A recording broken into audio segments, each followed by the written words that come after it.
Pour comprendre ce qu'est la naturopathie, il faut être conscient que la naturopathie, ce n'est pas faire de l'allopathie, mais avec des remèdes naturels, mais c'est faire quelque chose de tout autre. Parce que la naturopathie a une conception de ce qu'est la maladie, de comment établir le diagnostic des problèmes de santé que la personne a, et le choix des remèdes sont différents qu'en allopathie. En allopathie, par exemple, on prescrit des remèdes pour faire disparaître les symptômes, puisque les symptômes sont considérés comme étant la maladie en soi. Mais en naturopathie, les symptômes sont considérés comme une manifestation superficielle d'un mal profond qui se situe au niveau du terrain. Alors, le terrain, ça c'est une notion fondamentale en médecine naturelle. De quoi s'agit-il ?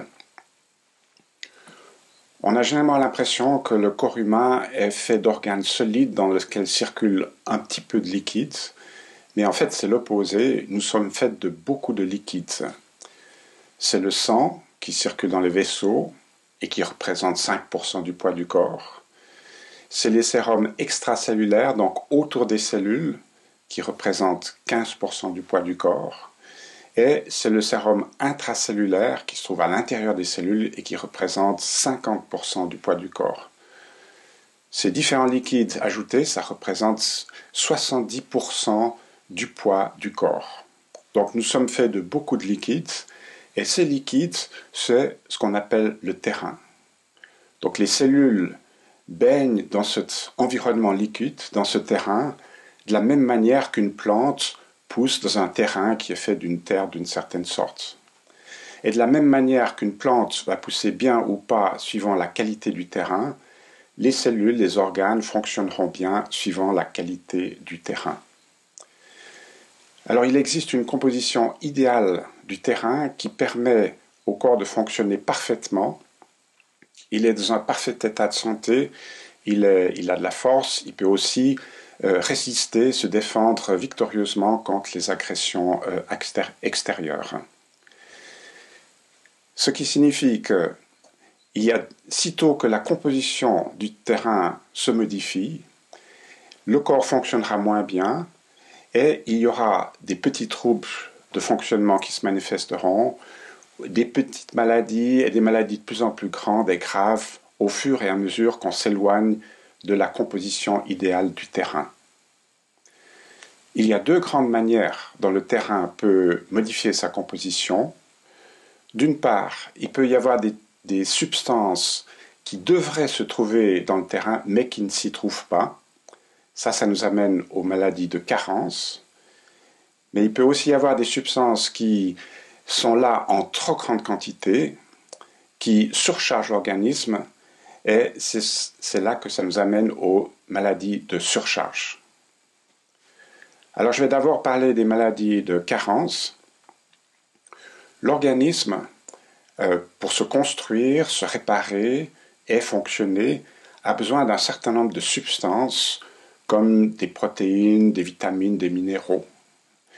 Et ces substances-là, il ne peut pas les produire, les construire lui-même, il est obligé de les recevoir de l'extérieur et ce sont les aliments qui lui les fournissent.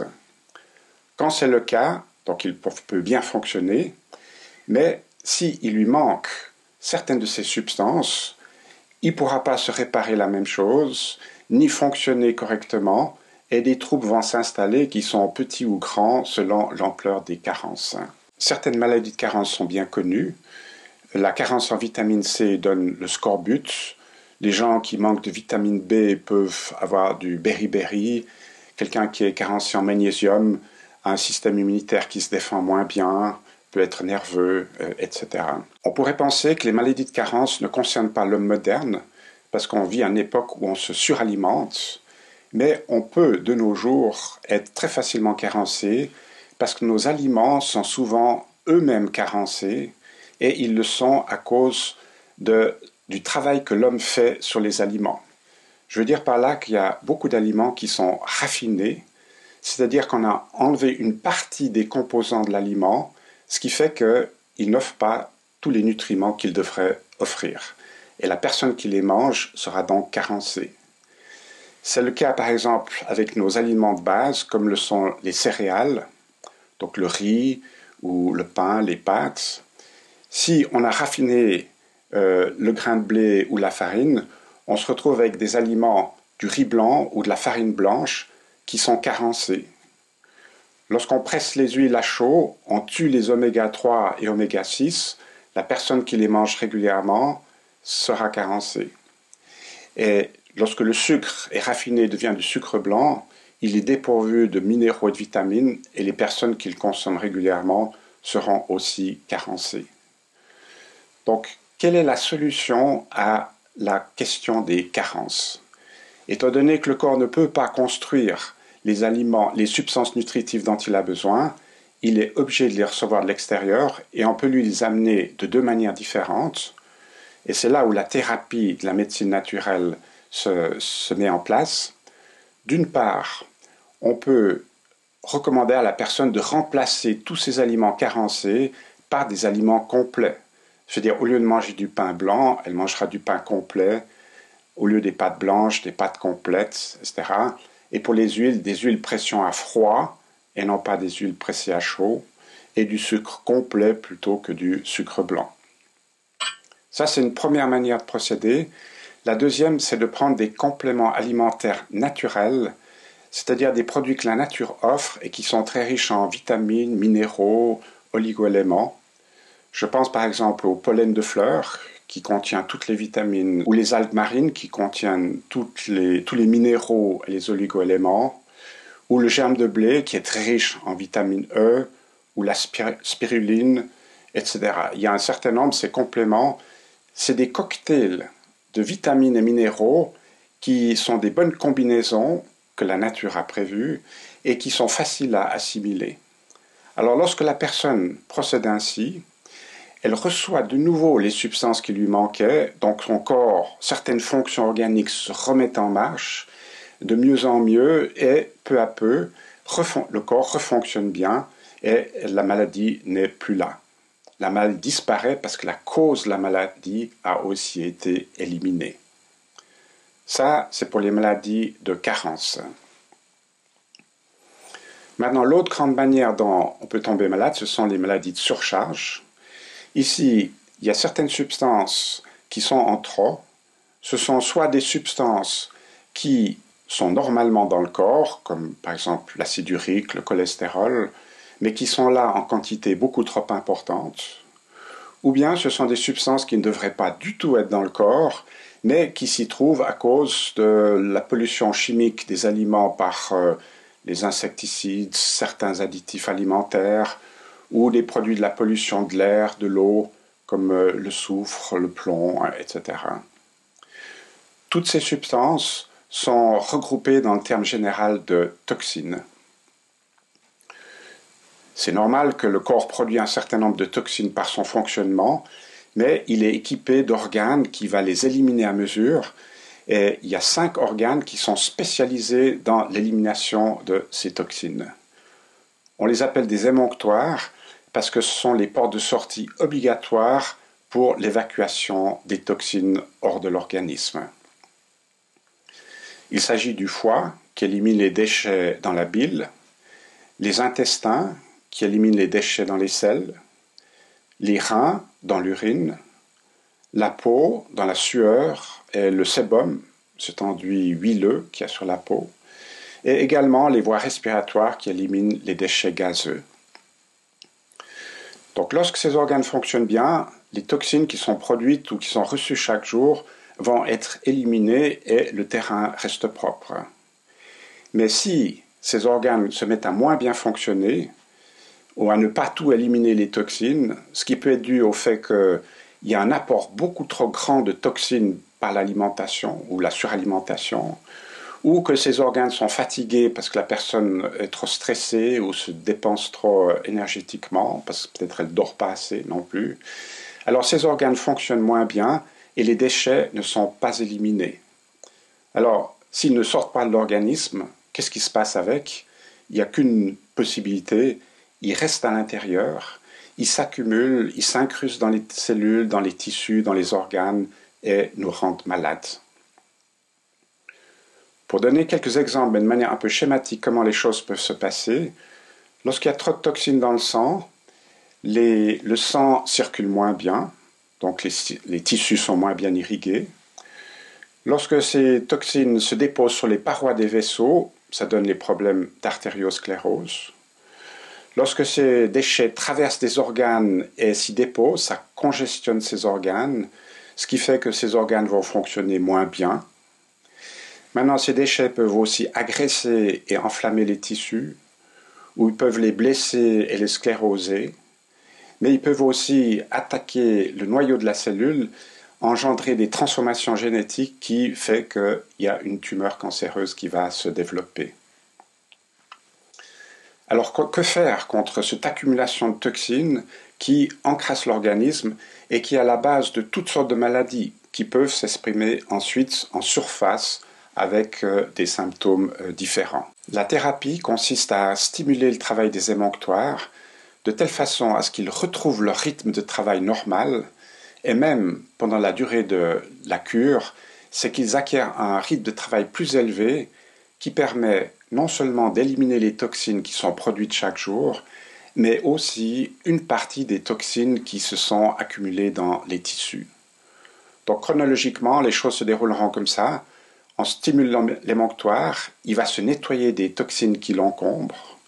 Une fois qu'il est propre, il pourra mieux nettoyer le sang des toxines que le sang transporte.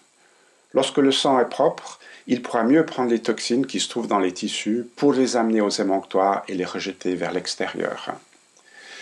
C'est un processus physiologique, ça s'étend dans le temps, ça prend un certain temps pour détoxiquer les organes, pour stimuler l'élimination des toxines du corps complet en stimulant les émonctoires. Et c'est pour ça qu'il faut faire des cures qui durent 1 ou 2 mois pour avoir un bon effet. Alors par exemple pour le foie, on utilisera des plantes hépatiques qui stimulent le travail de filtration et d'élimination des déchets. Ce sont des plantes comme le radis noir, le chardon-marie, la dent de lion, l'artichaut, que l'on prendra sous forme d'infusion ou de gélules ou de tablettes ou bien de comprimés ou de teinture mère. La préparation choisie doit être prise 3 fois par jour pour que 3 fois par jour le foie soit soutenu dans son travail d'élimination. Et il faut aussi doser pour que la personne remarque qu'il y a quand même un effet. Donc il y a généralement des dosages moyens qui sont donnés et il faut l'élever s'il n'y a pas vraiment un effet qui se manifeste ou l'abaisser s'il y en a trop. Un autre grand moyen pour stimuler le foie, c'est l'usage de la bouillotte chaude. L'apport de chaleur active le travail du foie et c'est un bon moyen de soutenir son travail aussi. Pour soutenir les intestins, il y a différents moyens. Étant donné que les selles sont trop sèches, il faut amener suffisamment de liquide, la personne doit boire davantage.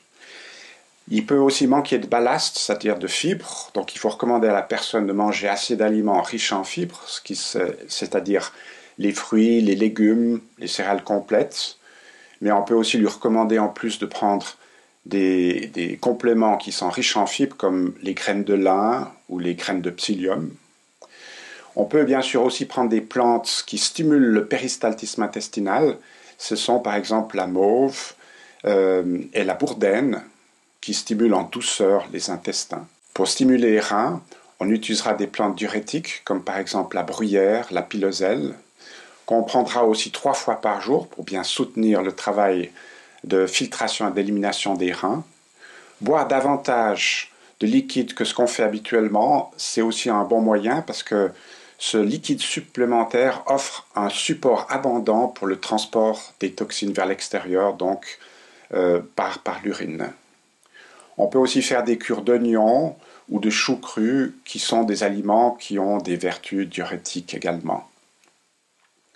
Pour stimuler la peau, il faut amener de la chaleur au corps, soit avec un sauna, soit le hammam ou des bains chauds, voire aussi de l'exercice physique de manière intense, pour que cet apport de chaleur élève la température du corps et déclenche la sueur, donc la personne va transpirer.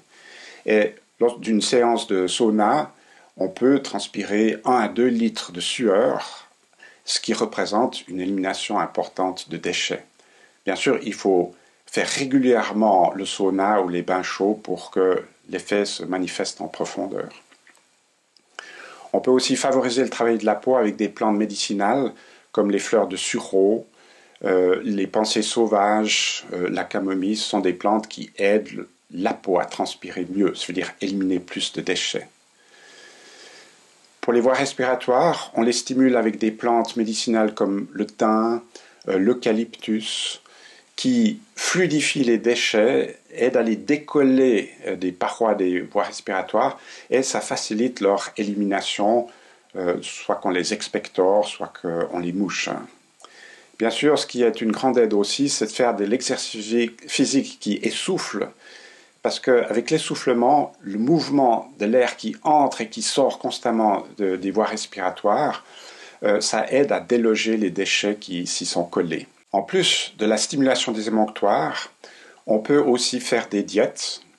Le but est ici un peu différent. En stimulant les émonctoires, en les ouvrant, on a permis aux toxines qui sont en surface de sortir. Mais il y a aussi des toxines qui sont en profondeur dans les tissus, qui s'y sont incrustées, qui sont même agglomérées avec d'autres toxines et forment des plus gros morceaux. Et ces plus gros morceaux ne vont pas pouvoir sortir si facilement des tissus pour aller dans le sang. Alors il faut essayer de les extraire ou les décomposer sur place. Et le moyen de faire ça, c'est le jeûne et les diètes très restrictives, comme par exemple les monodiètes où on mange qu'un seul aliment. Alors lors d'un jeûne, le corps qui a besoin de nutriments, de protéines, de graisses, de sucre, etc., ne les reçoit plus. Mais il en a quand même besoin. Et alors, ne les recevant plus de l'extérieur, il va aller les chercher à l'intérieur grâce à un processus qui s'appelle l'autolyse. L'autolyse, c'est lyse, ça veut dire digérer, auto, soi-même. C'est un processus au cours duquel le corps se digère lui-même. Mais cette autolyse se déroule de manière intelligente, c'est-à-dire que ça attaque d'abord les tissus les plus inutiles et surtout ce qui est très inutile comme les toxines.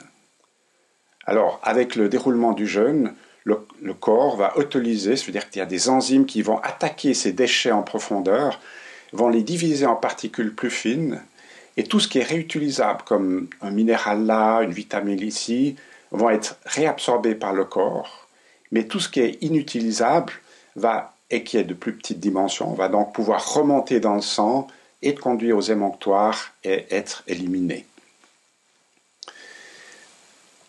Les jeûnes sont une thérapie très efficace, mais il faut quand même être suivi ou être très au courant comment ça se passe pour les faire de manière bénéfique. Donc nous tombons malades parce que le terrain est carencé ou surchargé de toxines, mais c'est vrai que chez certaines personnes, il est carencé et surchargé de toxines. Et la thérapie vise donc à corriger la composition du terrain. Et quand cette correction sera faite, les symptômes, quels qu'ils soient, vont s'atténuer et finalement disparaître. Donc plus on comble les carences, plus le corps peut fonctionner à nouveau correctement et retrouve la santé. Ou plus on élimine les toxines, plus le corps peut fonctionner correctement et plus il retrouve la santé.